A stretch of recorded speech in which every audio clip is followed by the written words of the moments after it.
هما الاثنين اقوياء، انما مكسب كندا مهم. التأهل في المركز الاول اهم. عاوزين نبعد عن اسبانيا، لان اسبانيا من افضل الفرق حتى الان في البطوله. ممكن شفنا البرازيل، شفنا فرنسا، شفنا اسبانيا. الثلاث فرق دول ممتازين وعندهم استمراريه في الاداء ولعبهم سريع وعندهم نجوم يقدروا يخطفوك في اي وقت. فنبعد عن اسبانيا ونسهل المأموريه ونسهل المشوار بالنسبه للمنتخب المغربي اللي بيقدم كره ممتعه. اتمنى التوفيق برضو للسعوديه، لتونس، لكل المنتخبات العربيه. واهم حاجه ان الاعلام العربيه كلها موجوده والناس مبسوطه كلها.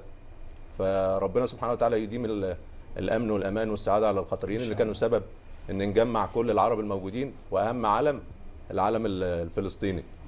كانوا يقولوا كاس عالم هيبقى حصان طروادة لدخول التطبيع ودخول امور اخرى. لا، احنا بنرد نقول ان كاس العالم كرة قدم، وبنقدم نفسنا كعرب للعالم اجمع بصورة مختلفة. لا زالت احتفالات المغاربة مستمرة هناك بعد انتصار كبير حققته المغرب اليوم على بلجيكا. حمد. مرحبا. نعم، نحن لا زلنا نتواجد في مهرجان الفيفا للمشجعين.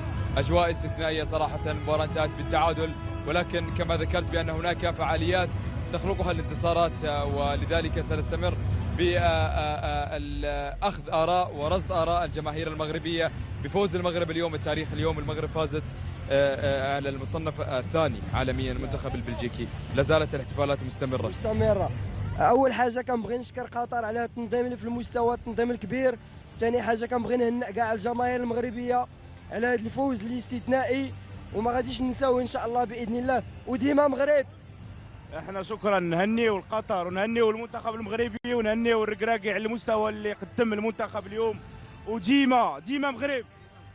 نهنيو الفريق ديالنا اللي فرحنا في هاد قطر، ونهنيو جميع الجماهير المغربيه لا هنا في قطر لا في البلاد ديالنا، وجميع المغاربه لا تونس ولا المغرب ولا السعوديه ولا توقعاتك من المنتخبات العربيه بيتأهل للدور الثاني؟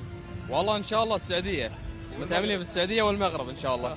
ان شاء الله باذن الله. شنو الاجواء بشكل عام؟ الاجواء كان اللاعب رقم 12 هو الجمهور كان رائع اليوم، وكنشكر المدرب الركراكي اللي غير تكتيك في طيب شباب، عشان اختصار الوقت بس سمعوني شيء مغربي يلا بسرعه. جيبوها يا الولاد، جيبوها يا الولاد، الله الله الله الله، جيبوها يا الولاد، جيبوها يا الولاد. إذا هكذا هي الأجواء هنا، الكل مستمتع. وعودة إليكم في الاستديو.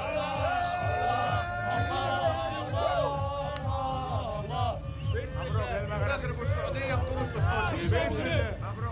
شكرا لحمد. الله الله الله الله، هكذا تحتفل الجماهير المغربية، هكذا تشجع منتخب بلادها.